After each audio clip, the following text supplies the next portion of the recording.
Ang Ecclesiastes, na isinulat ni Haring Solomon. Year 2012 version.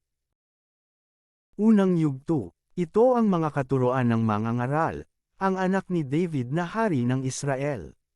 Napakawalang kabuluhan. Napakawalang kabuluhan, lahat ay walang kabuluhan, sabi ng mangangaral. Nagpapakapagod ka ng husto sa pagtatrabaho sa mundong ito. Ngunit para saan ba ang mga pagpapagod na ito? Patuloy ang pagpapalit-palit ng mga lahi ngunit hindi nagbabago ang daigdig. Ang araw ay patuloy sa pagsikat at patuloy sa paglubog, pabalik-balik lang sa pinanggalingan.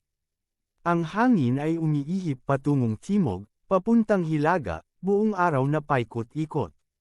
Lahat ng tubig ay umuuwi sa dagat ngunit hindi ito napupuno. Ang tubig ay bumabalik sa batis na pinagmulan upang muling umagos patungong karagatan. Ang lahat ng bagay ay nakababagot, hindi makayanang ipaliwanag. Walang sawa ang paningin ng tao, walang tigil ang kanyang pakinig. Ang naganap noon ay nangyayari rin ngayon. Ang mga nagawa noon ay nagagawa rin ngayon, walang bagong pangyayari sa mundong ito. Ang sabi ng iba, halikayo. Ito'y bago, ngunit naganap na iyon noong di pa tayo tao. Hindi na maalala ang mga nauna. At ang nangyayari ngayon ay malilimutan din sa hinaharap. Ako, ang mangangaral, ay naging hari ng Israel. Siniyasat ko at pinag-aralan mabuti ang lahat ng bagay sa buong mundo. At nakita kong ang tao'y itinalaga ng Diyos sa matinding paghihirap. Nakita kong ang lahat ng gawa ng tao sa mundong ito ay walang kabuluhan, ito'y tulad lang ng paghahabol sa hangin. Hindi na maitutuwid ang baluktot at hindi na maibibilang ang wala. Sinabi ko sa aking sarili, ang karunungan ko'y higit sa sinundan kong mga hari ng Jerusalem. Alam ko kung ano ang tunay na karunungan at kaalaman. Pinag-aralan kong mabuti ang pagkakaiba ng karunungan at ng kamangmangan, ng katalinuhan at ng kabaliwan. Ngunit napatunayan kong ito rin ay tulad lang ng paghahabol sa hangin. Habang lumalawak ang karunungan ay dumarami ang alalahanin, at habang dumarami ang nalalaman ay lalong tumitindi ang kapighatian. Ikalawang yugto, sinabi ko sa aking sarili, halika, subukan mo kung ano ang kahulugan ng kaligayahan, magpakasaya ka. Subalit ito man ay walang kabuluhan. Ang halakhak ay ipinalagay kong kahangalan at ang kaligayahan ay walang kabuluhan. Sa pagnanasa kong makamit ang karunungan, ipinasya kong magpakalasing sa alak. Sa loob-loob ko ito na ang pinakamainam na dapat gawin ng tao sa maikling panahong ilalagi niya sa mundong ito. Nakagawa ako ng mga dakilang bagay. Nakapagpatayo ako ng malalaking bahay at ginawa kong ubasan ang paligid nito. Gumawa ako para sa aking sarili ng mga hardin at liwasan. Tinamnan ko ito ng lahat ng uri ng punong kahoy na mapapakinabangan ang bunga. Humukay ako ng mga balon na pagkukunan ng pandilig sa mga pananim na ito. Bumili ako ng mga aliping babae at lalaki. Ang mga alipin ko'y nagkaanak na sa aking tahanan. Ang kawan ko'y ubod ng dami, walang kasendami kung ihahalin tulad sa kawan ng mga haring nauna sa akin. Nakaipon ako ng napakaraming pilak at ginto mula sa mga lupaing nasasakupan ko. Marami akong mga awit na babae't lalaki. Marami akong asawa at pawang magaganda. Wala nang hahanapin pa ang isang lalaki, lalo na kung tungkol din lang sa babae. Higit akong dinakila kaysa sinumang haring nauna sa akin. Taglay ko pa rin ang aking karunungan. Wala akong ginustong hindi ko nakuha. Ginagawa ko ang lahat ng aking magustuhan. Nalulugod ako sa aking mga ginagawa at iyon ang pinakagantimpala ng aking mga pinagpaguran. Pagkatapos, inisip kong mabuti ang mga ginawa ko at ang pagod na aking pinuhunan. Nakita kong ang lahat ay pawang walang kabuluhan, tulad lang ito ng paghahabol sa hangin. Naisip kong ang wakas ng isang hari ay tulad lamang ng sa mga nauna sa kanya. Tinimbang kong mabuti ang karunungan, ang kabaliwan at kamangmangan. Napatunayan kong mas mabuti ang karunungan kaysa kamangmangan, tulad ng kabutihan ng liwanag kaysa kadiliman. Nalalaman ng marunong ang kanyang patutunguhan ngunit hindi alam ng mangmang ang kanyang hangganan. Ngunit nabatid ko ring iisa ang hantungan ng lahat. Sinabi ko sa aking sarili, ang sinapit ng mangmang ay siya muring sasapitin. Ano nga ba ang napala mo sa labis na pagpapakarunong? At naisip kong ito man ay wala ring kabuluhan. Pagkat kung paanong ang mangmang ay nalilimutan pagdating ng araw, gayon din ang lahat ay mamamatay, maging ang marunong man, o ang mangmang. Kaya't kinamuhian ko ang buhay sapagkat pawang kahirapan lamang ang idinulot nito sa akin. Lahat nga ay walang kabuluhan, at tulad lang ito ng paghahabol sa hangin. Wala na ring halaga sa akin ang lahat ng pinagpaguran ko sa mundong ito sapagkat ito'y may iwan lamang sa susunod sa akin. At sino ang nakakatiyak kung siya'y marunong o mangmang? Gayunman, siya pa rin ang magmamana sa lahat ng mga pinagpaguran ko at ginamitan ng karunungan sa mundong ito. Ito may walang kabuluhan. Kaya nga, nanghihinayang ako pagkat ako ay nagpakapagod ng husto sa mundong ito. Lahat ng pinagpaguran ng tao'y pinamuhunan niya ng karunungan, kaalaman at kakayahan ngunit pagdating ng araw ay iba ang magpapakasaya sa mga pinagpaguran niya. Ito ay walang kabuluhan, at ito'y hindi tama. Nagpapakapagod at nagpapakahirap ng husto sa mundong ito ang isang tao, ngunit para saan ba ang pagpapagod na ito? Anumang gawin ng tao'y nagdudulot sa kanya ng balisa at hinanakit. May mga gabi pang hindi siya makatulog sa pag-iisip. Ito man ay walang kabuluhan. Ang mabuti pa sa tao'y kumain at uminom, at pakinabangan ang bunga ng kanyang pinagpaguran. Alam kong ang lahat ng ito ay kaloob ng Diyos. Kung wala ang Diyos, sino pa ba ang makakakain o makakaranas ng kasiyahan?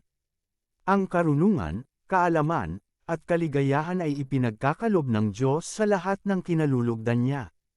Ang makasalanan ay pinagtatrabaho niya at pinag-iimpok upang ibigay lamang ito sa gusto niyang pagbigyan. Ito man ay walang kabuluhan, tulad lang ng paghahabol sa hangin. Ikatlong yugto, ang lahat sa mundong ito ay may kanya-kanyang panahon, may kanya-kanyang oras. Ang panahon ng pagsilang at panahon ng pagkamatay. Ang panahon ng pagtatanim at panahon ng pagbunot ng tanim. Ang panahon ng pagpatay at panahon ng pagpapagaling. Ang panahon ng paggiba at panahon ng pagtatayo. Ang panahon ng pagluha at panahon ng pagtawa. Ang panahon ng pagluluksa at panahon ng pagdiriwang. Ang panahon ng pagkakalat ng mga bato at panahon ng pagtitipon sa mga ito. Ang panahon ng pagyayakap at panahon ng paglalayo. Ang panahon ng paghahanap at panahon ng pagkawala niyon.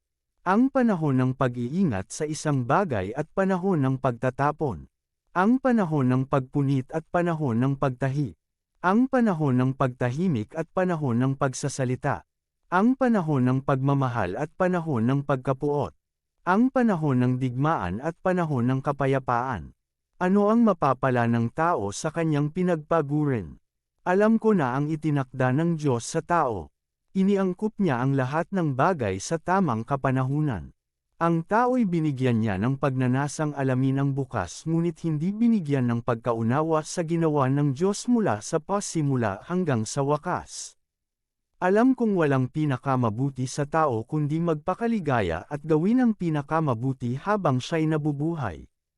Alam ko ring kaloob ng Diyos na ang tao'y kumain, uminom at pakinabangan ang bunga ng kanyang pinagpaguran. Alam kong mamamalagi ang lahat ng ginawa ng Diyos, wala nang kailangang idagdag, wala ring dapat ibawas. Gayon ang ginawa ng Diyos upang ang tao'y magkaroon ng takot sa Kanya. Lahat ng nangyayari ngayon ay nangyari na noong una, gayon din ang magaganap pa. Paulit-ulit lamang ang mga pangyayari. Nakita ko rin sa mundong ito na ang katarungan at pagiging matuwid ay nababahiran pa rin ng kasamaan. Sa loob-loob ko'y hahatulan ng Diyos ang masama at ang mabuti pagkat may itinakda siyang panahon para sa lahat ng bagay. Tungkol sa tao, naisip kong sila ay sinusubok ng Diyos upang ipakilalang ang tao ay tulad lamang ng mga hayop. Ang hantungan ng tao at ng hayop ay iisa, lahat ay mamamatay. Ang tao'y walang kaibahan sa hayop, sapagkat ang lahat ay walang kabuluhan. Iisa ang kauuwian, lahat ay buhat sa alabok at sa alabok din uuwi. Sino ang nakakatiyak kung ang kaluluwa ng tao ay aakyat sa itaas at ang kaluluwa ng hayop ay mahuhulog sa kalaliman?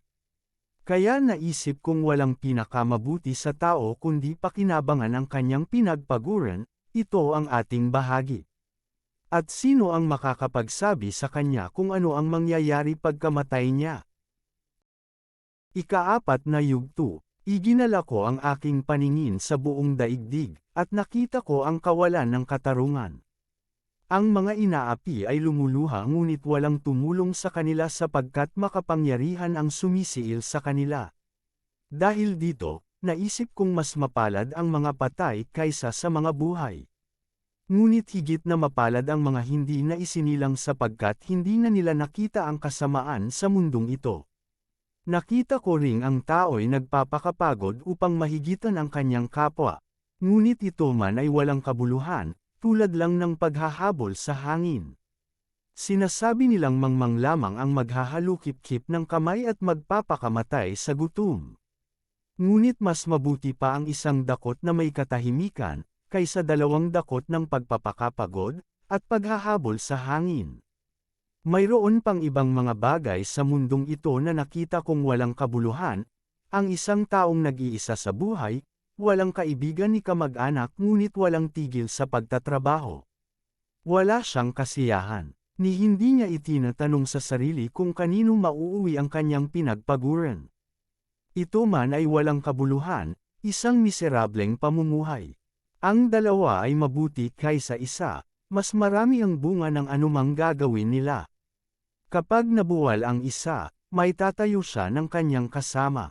Kawawa ang nag-iisa sapagkat walang tutulong sa kanya kapag siya ay nabuwal. Kung malamig ang panahon, maaari silang magtabi sa higaan upang parehong mainitan. Ngunit saan siya kukuha ng init kung nag-iisa siya? Kung ang nag-iisa ay maaaring magtagumpay laban sa isa, lalo na ang dalawa. Ang lubid na may 3 pilipit na hibla ay hindi agad malalagot.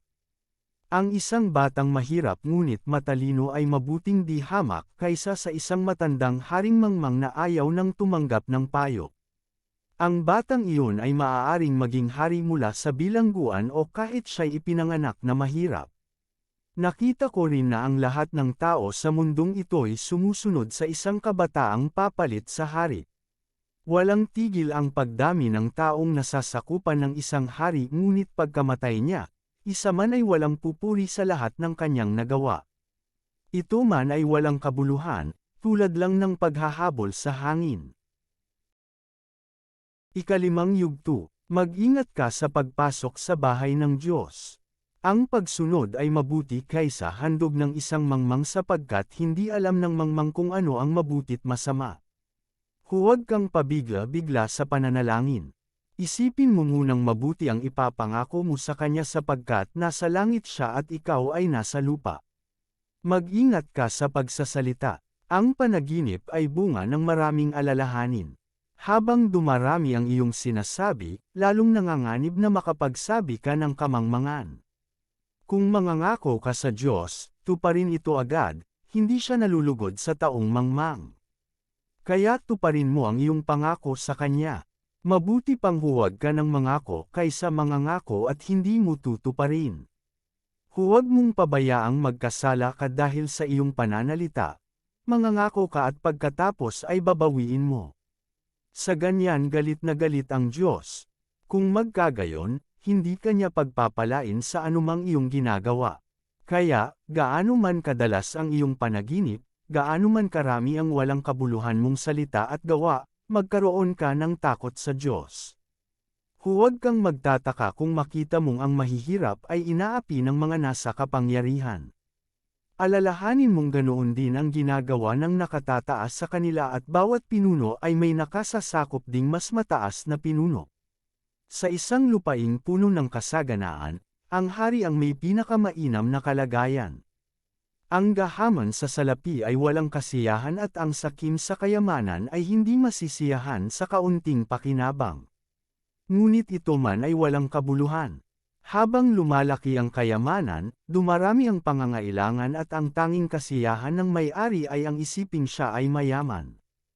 Mahimbing ang tulog ng isang manggagawa, marami man o kaunti ang kanyang pagkain. Ngunit ang mayaman ay hindi man lamang dalawin ng antok. Ito ang isang nakakalungkot na pangyayari na nakita ko sa mundong ito, ang tao'y nag-iimpok para sa kinabukasan. Ngunit nauubos din sa masamang paraan kaya wala rin siyang maiiwan sa kanyang sambahayan. Kung paanong tayo'y walang dala ng isilang dito sa daigdig, wala rin tayong madadala pagpanaw natin. Wala tayong madadalang anuman sa ating pinagpaguran. Narito pa ang isang mahirap isipin, kung ano ang ayos ng tayo'y dumating, gayon din ang ayos sa ating pag-alis. Nagpapakapagod tayo ngunit wala ring napapala. Bukod dito, ang buhay natin ay laging may alinlangan, puno ng pagkabalisa, hinagpis, galit at karamdaman. Ito ang isang mabuting bagay na aking nakita, nararapat lamang na kumain, uminom, at pakinabangan ng isang tao ang bunga ng kanyang pinagpaguran sa mundong ito, sa maikling panahong ibinigay sa kanya ng Diyos, ito ang ating bahagi.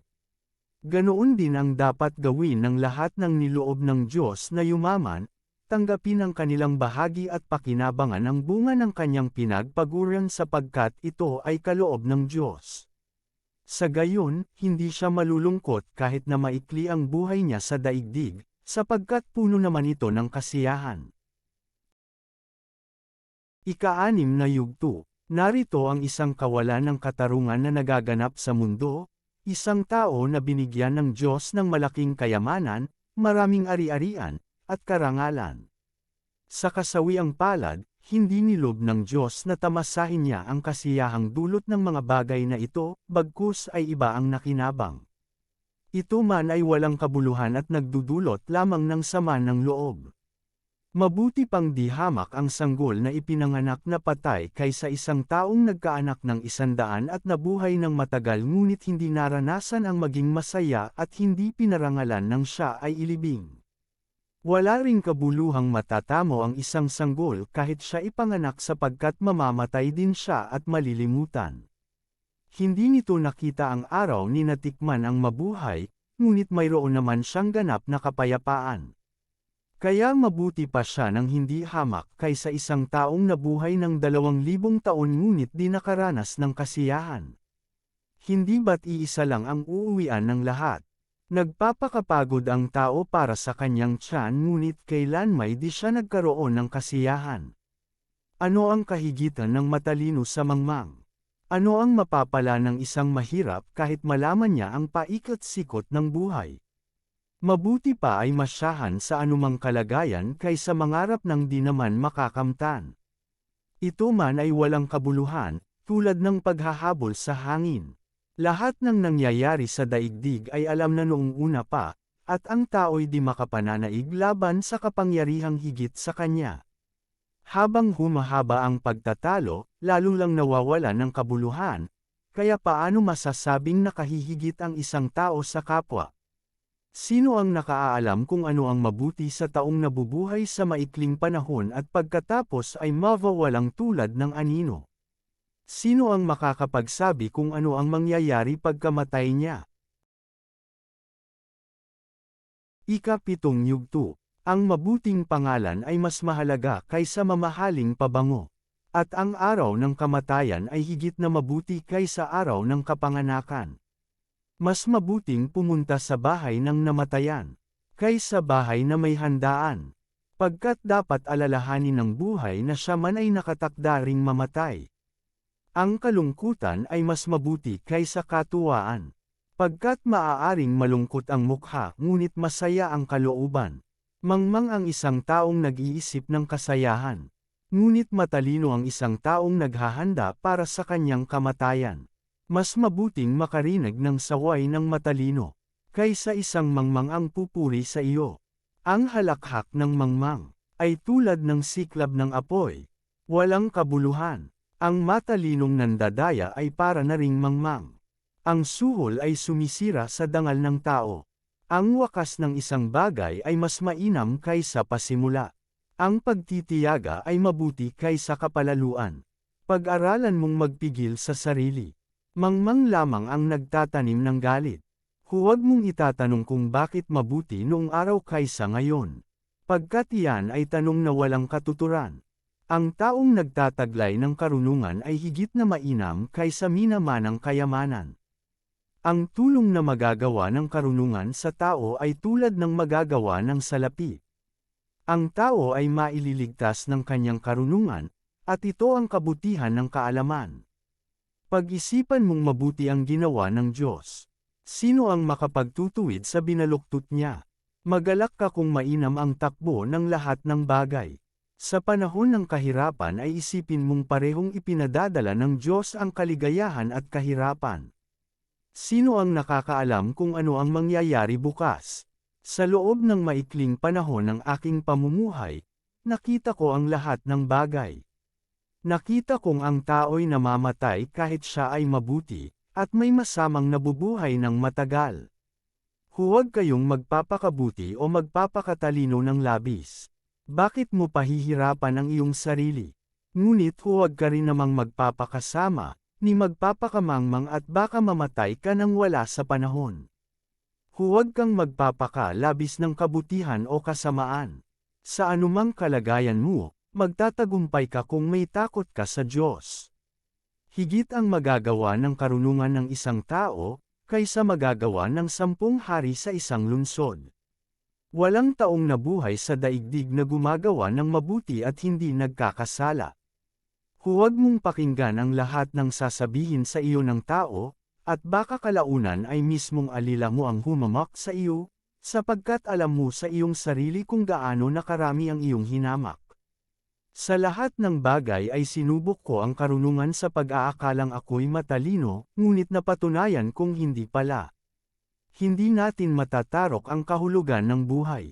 Napakahiwaga nito para natin maunawaan. Gayunpa may nagpatuloy ako sa pagdidili-dili. Nagsuri akong mabuti at mataman kung siniyasat ang dahilan ng lahat ng bagay. Nalaman kong kamangmangan ang magpakasama at walang kabuluhan ang magpakamangmang. Natuklasan ko ang isang bagay na mas mapait kaysa kamatayan, ito'y walang iba kundi ang babae. Ang kanyang pag-ibig ay tulad ng bitag, at ang kanyang mga bisig ay tulad ng tanikala. Ang taong matuwid ay nakakaiwas rito ngunit naaalipin ang mga masama. Sinabi ng mangangaral, pinag-ugnay-ugnay ko ang lahat ng bagay at ito ang aking natuklasan. Pagkatapos ng matamon ngunit bigong pagsisiyasat, natuklasan kong sa 1,000 lalaki, isa lamang ang matalino, at sa 1,000 babae, walang matalino kahit isa. Ito lamang ang natitiyak ko, ang tao'y nilikha ng Diyos sa kabutihan, ngunit ang tao'y nag-iisip ng kung ano-anong bagay. Ikawalong yugto, sino ang ipapantay sa taong matalino na nakakasaliksik sa lahat ng bagay? Ang karunungan ay nagpapasaya sa mukha ng tao, pati ang matigas na anyo ng mukha ay nawawala. Sundin mo ang utos ng hari, at huwag padalos-dalos sa pagbibitaw ng pangako sa Diyos.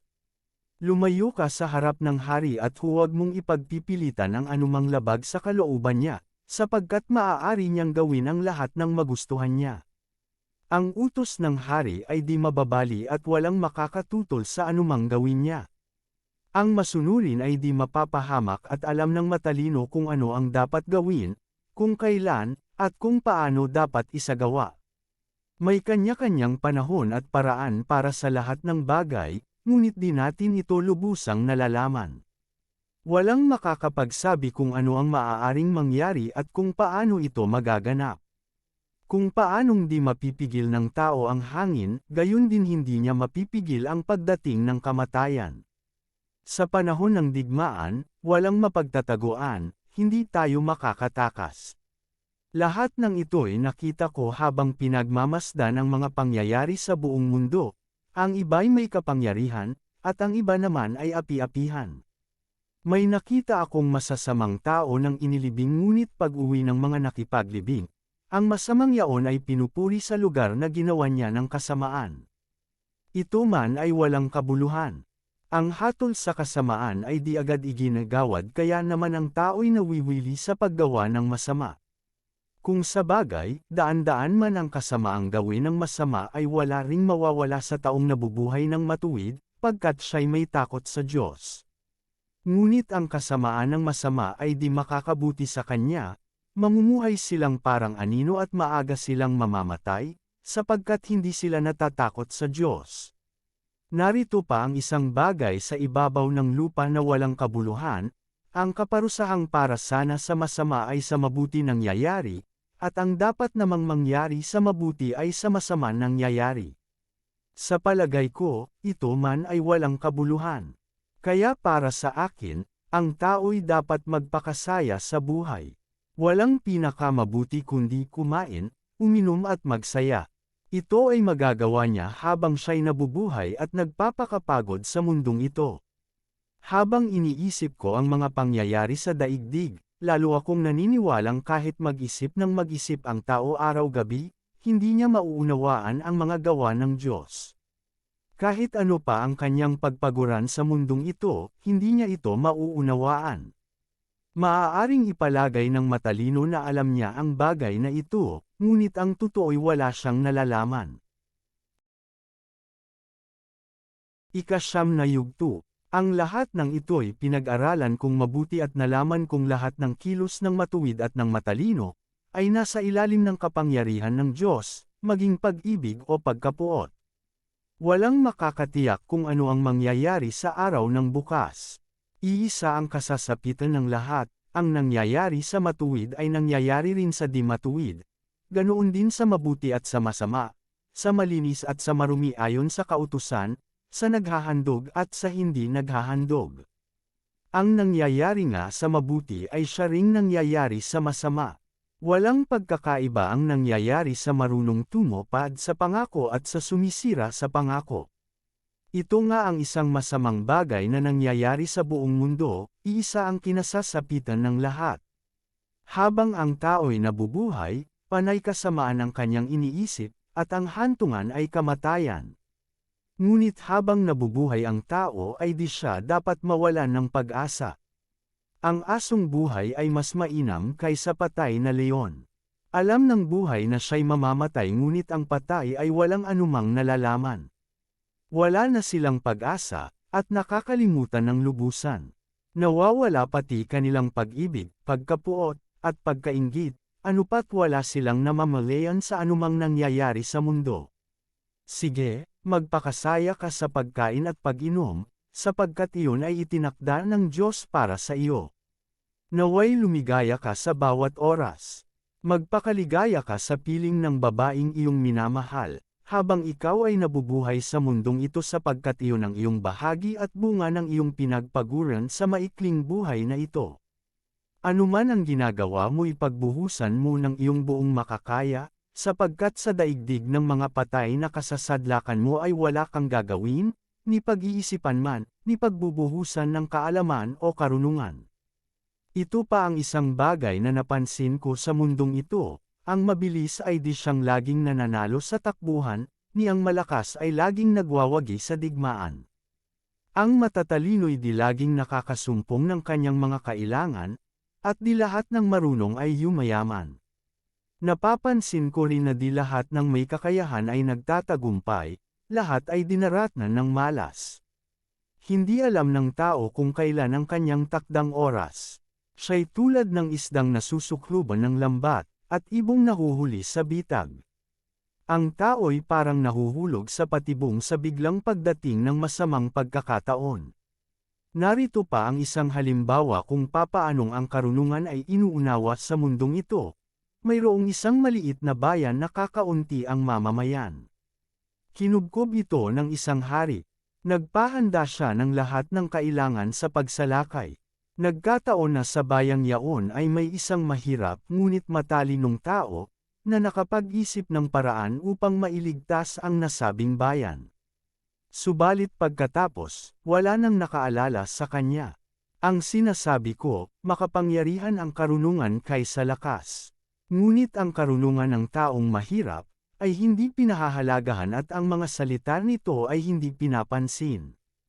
Ang mahinang salita ng matalino ay mas may pakinabang, kaysa sigaw ng hari sa gitna ng mga mangmang. Ang karunungan ay makapangyarihan, kaysa sandata ngunit ang isang pagkakamali ay nagbubunga ng malaking pinsala. Ika-10 yugto, ang isang boteng pabango ay mapapabaho ng isang patay na langaw. Ang bahagyang kamangmangan ay nakakasira sa karunungan at karangalan. Ang matalino'y inaakay ng kanyang isipan tungo sa kabutihan. Ngunit ang mangmang ay hinihila ng kanyang damdamin tungo sa kasamaan.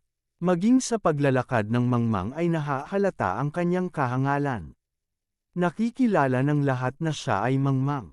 Kung ang pinuno mo'y magalit sa iyo, huwag kang magbibitiw sa iyong tungkulin, sapagkat maging ang malaking pagkakamali ay mapapatawad kung ikaw ay magiging mahinahon. Ito pa ang isang di makatuwirang nangyayari sa buong mundo, na may kinalaman sa pamumuno. Ang mga mangmang ay inilalagay sa matataas na tungkulin, ngunit ang mayaman ay sa mababang uri ng gawain. Nakakita ako ng mga aliping nakasakay sa kabayo, samantalang ang mga pinuno ay naglalakad. Ang nag-umang ng bitag ay siya ring mahuhuli roon, ang lumulusot sa mga pader ay matutuklaw ng ahas. Ang nagtitibag ng bato ay malamang na mabagsakan nito. Ang nagpuputol ng troso ay nanganganib na madaganan yun. Ang palakol ay pumupurol kapag hindi hinahasa. Ang mahusay na plano ay nakakatulong ng malaki sa pagtatagumpay. Walang kabuluhan ang kapangyarihan ng nagpapaamo ng ahas, kung hindi gagamitin sa pagsaway nito. Ang mga salita ng matalino ay nag-aani ng karangalan, ngunit napapahamak ang mangmang dahil sa kanyang mga salita. Ang pangungusap ng mangmang ay nag-uumpisa sa kamangmangan, hanggang matapos, ito pa rin ay kamangmangan. Ang mangmang ay walang tigil sa pagyayabang. Ngunit sinong makakapagsabi ng susunod na pangyayari at nang magaganap kapag siya ay patay na? Ang pagpapagod ng mangmang ang nagpapahina sa kanya, at hindi man lamang niya alam ang daan papunta sa bayan niya. Kawawa ang lupain na ang hari isip bata, at ang mga pinuno'y mahilig sa handaan. Ngunit mapalad ang lupain na may haring matino at may mga pinunong nakakaalam kung kailan dapat magdiwang. Kung pabaya ang may-ari, ang bubong ay masisira, kung siya ay tamad, mawawasak ang buong bahay. Ang pagkain ay nagdudulot ng kasiyahan, at nagpapasaya sa buhay ang inumin. Ito'y mabibiling lahat ng salapi. Ni sa isip ay huwag susumpain ang inyong hari, ni sa pag-iisa ay huwag hamakin ang mayayaman, pagkat may pakpak ang balita at may tainga ang lupa. Ika-11 yugto, maghagis ka ng tinapay sa gitna ng karagatan at may mapapakinabangan kapag dating ng araw. Hatiin sa 7, sa 8 ang kalakal mo, pagkat di mo masisiguro kung ano ang kasamaang mangyayari sa mundo. Kapag ang ulap ay maitim na at di makaya ang hangin, nagiging ulan itong bumubuhos sa daigdig. Kung saan nakahapay ang punong kahoy ay doon ito mabubuwal. Ang naghihintay sa pagtigil ng hangin, ay di kailanman makapaghahasik ng kanyang binhi. At ang nag-aalala sa patak ng ulan, ay di makapag-aani. Kung hindi mo maaaring malaman kung paanong ang hininga ay pumapasok sa katawan ng isang sanggol, na nasa sinapupunan ng kanyang ina, lalong hindi maaabot ng isip mo kung paano ginagawa ng Diyos ang lahat ng bagay. Sa umaga, inihahasik mo ang iyong binhi. Hindi ka tumitigil sa paggawa hanggang gabi, sapagkat di mo tiyak kung alin ang magbibigay sa iyo ng tagumpay.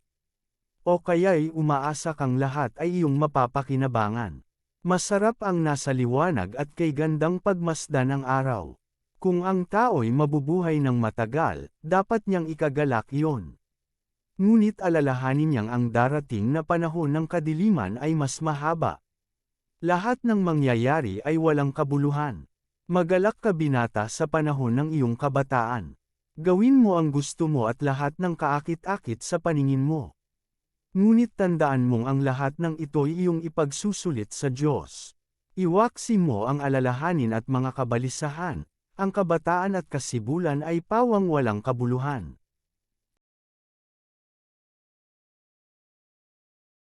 Ang huling bahagi, ang ika-12 yugto. Alalahanin mo ang iyong manlilikha sa panahon ng iyong kabataan, bago dumating ang mga araw at taon na puno ng kaguluhan, panahong hindi mo na madama ang tamis ng mabuhay. Alalahanin mo ang Diyos bago makubli ang sikat ng araw, bago magdilim ang buwan at mga bituin, bago ka matabunan ng makapal at madilim na ulap. Alalahanin mo siya bago humina ang iyong katawan, bago manghina ang iyong mga bisig, bago mawalan ng lakas ang iyong mga tuhod. Alalahanin mo siya bago mabungi ang iyong mga ngipin, at bago lumabo ang iyong mga mata. Alalahanin mo nga siya bago dumating ang panahon na sarado na ang mga pintuan at tumigil na ang tunog ng gilingan, bago dumating ang panahon na madali kang magising sa himig ng mga ibon, o ang tunog ng awitin ay tuluyan ng tumigil. Alalahanin mo siya bago dumating ang panahong katatakutan mong umakyat sa mataas na lugar, bago dumating ang panahong di ka na makalakad na mag-isa, bago pumuti ang iyong buhok, at lipasan ng pagnanasang sumiping sa minamahal. Darating ang araw na tayo'y pupunta sa huli nating hantungan, at marami ang tatangis sa lansangan. Darating ang araw na malalagot ang tanikalang pilak na nagdadala sa ilawang ginto, babagsak ito at madudurog. Darating din ang araw na malalagot ang tali ng timba at ito'y babagsak at masisira. Alalahanin mo siya bago manumbalik sa alabok ang ating katawang lupa, at ang ating hininga ay magbalik sa Diyos na may bigay nito. Napakawalang kabuluhan. Lahat ay napakawalang kabuluhan, sabi ng mangangaral. Lahat ng nalalaman ng mangangaral ay itinuro niya sa mga tao. Pinag-aralan niyang mabuti ang mga kasabihan at sinubok kung ito'y totoo. Pinipili niya ang mga salitang magdudulot ng kasiyahan at isinusulat ang katotohanan. Ang mga salita ng matalino ay matulis na tulad ng tungkod na pantaboy ng kawan, tulad ng matulis na pakong nakabaon pagkat buhat sa tanging pastol nating lahat. Anak ko, mag-ingat ka sa mga bagay na wala rito. Hindi matitigil ang paggawa ng iba't ibang aklat, at ang labis na pag-aaral ay pahirap sa katawan. Sa kabila ng lahat ng ito, isa lamang ang aking masasabi, matakot ka sa Diyos at sundin mo ang kanyang mga utos, sapagkat ito ang buong katungkulan ng tao. Lahat ng gawin natin, hayag man o lihim, mabuti o masama ay ipagsusulit natin sa Diyos.